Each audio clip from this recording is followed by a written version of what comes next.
If you're into orange, well, you got Clemson, you got Tennessee, you got the Orange Bowl. A lot of orange there in Miami for a major bowl bid, with Clemson missing the college football playoff, did win the ACC and reclaim its crown there. Tennessee's been a surprise top 5 to 10 team for most of the year, missing its quarterback in Hendon Hooker here the last couple of weeks of the season. He will not play in the Orange Bowl against Clemson. Of course, we got Steve Merrill on the line from Wager Talk to size this one up, Steve.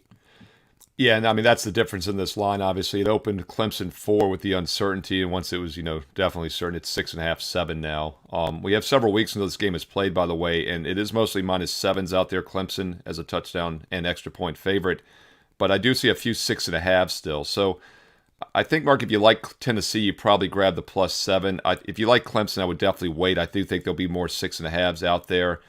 You never know how the public's going to react. The public isn't playing these games early. They're not playing when the line came out on Monday, December 5th for a December 30th game.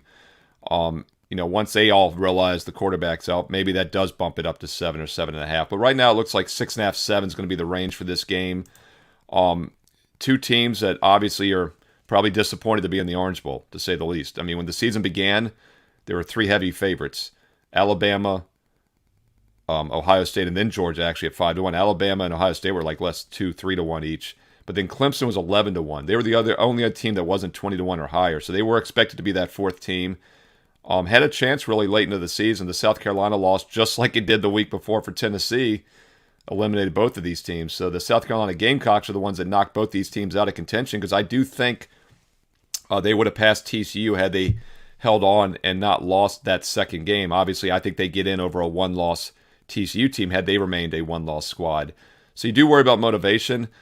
Tennessee, obviously they didn't miss much in that game against Vanderbilt. They win 56-0 as a 14-point road favorite.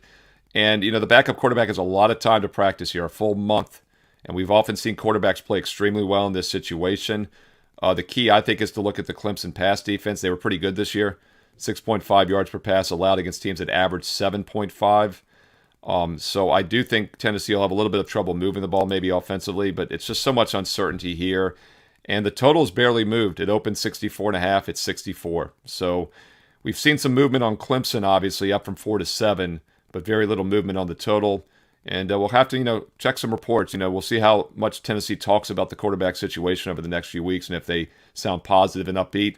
Your guess is as good as mine, Mark. Which team is more excited to be here in the Orange Bowl, because they both had bigger picture on deck just a few weeks ago. His name is Joe Milton, transfer from Michigan, has seen some playing time, and really they leaned on the run. He only threw 11 of 21 against Vandy, but he's been in some big spots and some meaningful games, but certainly not a Hendon Hooker production level. Clemson and Tennessee at the Orange Bowl. We get Steve Merrill from WagerTalk.com. Get on over to WagerTalk.com. Check out Steve's entire work there with the NFL, Major League Baseball. We're a few months away from that, but college basketball and the NBA as well. Steve, we appreciate you stopping by. Thanks, Mark.